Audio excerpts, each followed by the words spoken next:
All right, I'm removing the paper from the back of my paper pieced quilt blocks. I've grabbed a couple of tools to help me with the job. First of all, I have an awl.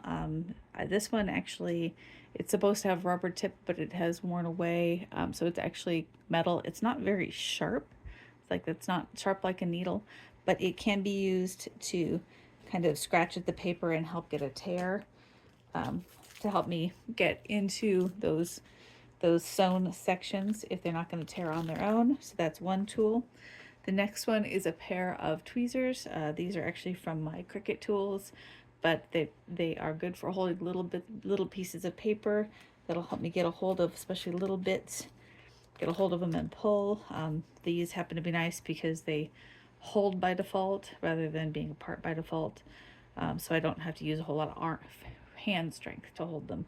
And then the third thing that I'm going to try, especially around some of these stubborn little seams, this is just a basic paintbrush, and I have my water bottle. I use this when I'm pressing and steaming things. I use it to spritz fabric in order to press it with steam. You can use that as an alternative to steaming with the water tank on your iron.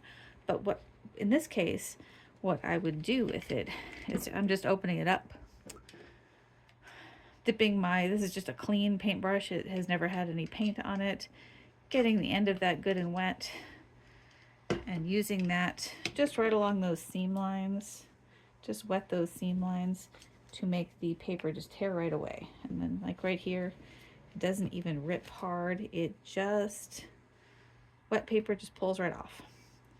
So any stubborn little pieces, I'll be using that. Some other things I did while I was making this quilt, I did use a very small stitch length. It was like a 1.0 or 1.2 on my machine. Play with your machine because I think the number scales aren't always the same from machine to machine.